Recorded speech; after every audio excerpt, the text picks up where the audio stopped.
bu leen fàtte abonné activer cloche de notification bi sur toutes les notifications loolu mooy waral bépp vidéo bu ñu dugal ngeen mën ca jot ci sens yi ak Khidma Media TV liggéey bi du laal suuf. asalaamaaleykum wa rahmatullahi wa barakaatu. ñu ngi nuyu mbokk yi ñuy teewlu yëpp ci turu Serigne Amdi Fall mi toog di jëwriñu maam Cheikh Ibrahima Fall.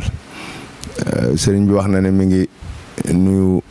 Cheikh Modou Mountakha kilifaam gi di ko siyaare di ko ñaanal mu yàgg fi te wér di nuyu njabootuk Sëñ Tuubaa gi ak njabootuk Cheikh Fall gépp gi mu bokkal liggéey bii nga xam ne si lañ nekk te di ko taxawu di sant ñëpp nag si li ñu jiitu ak fii nu toll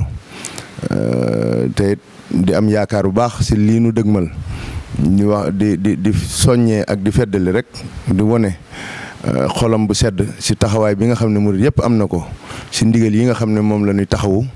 mu bàyyi ko Sëñ Tuubaa te rot si moom kenn ku ne xam ne fii nu toll nag ñi ngi toll si ndigalu tabaski yi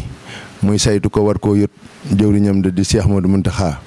liggéey boobu nag sëriñ baa si woon boo ba léegi ñiy ñëw fii di fi teew xam nañ ni mi ngi fi di ko taxawu te danoo àgg si nag war koo jël nag yóbbu ko nag jébbal ko nag Cheikh Modou Mountakha sëriñ bi jàppoon ni alxames incha allahu bëgg na nu yóbbu ko jox ko sëñ Mountakha te nanu ko baaxoo def rek daaw nu yóbbu xar yi te waajaluñ leen ba nu mel na nu war a mel looloo taxoon mu ne woon nu def ab woote si murid yi nga xam ne noo féete fii ñoom ñëpp rek ñu daje fi àllarba muy suba incha allahu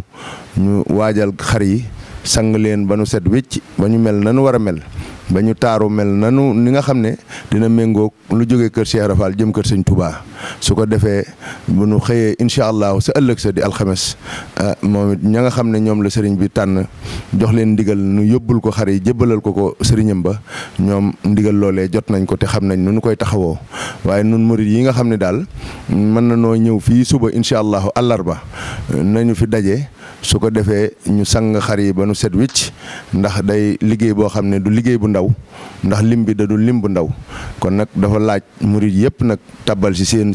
ñaq seen doole looloo waral sëriñ waxoon ni nan woo murid yi su ko defee képp ku jot si xibaar bii rek nga xam ni suba si àllarba ji bu nu xëyee suba teel danañ tàmbali liggéey boobu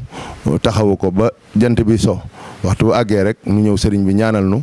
daal di dellu nag sa yitte ya nga xam ne moom sa lañ newoon kon sëriñ baa ngi sant ñëpp di gërëm ñëpp di ñaanal ñëpp di ñaan lii nu dëgmalit yàlla nañ ci am ndam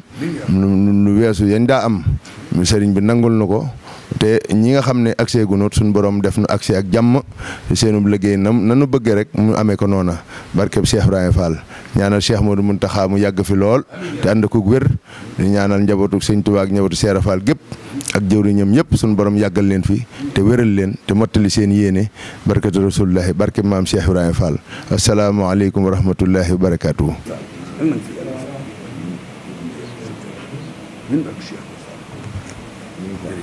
bu leen fàtte abonné activer cloche de notification bi sur toutes les notifications loolu mooy waral bépp vidéo bu ñu dugal ngeen mën ca jot ci sens yi ak Khidma Media TV liggéey bi du laal suuf.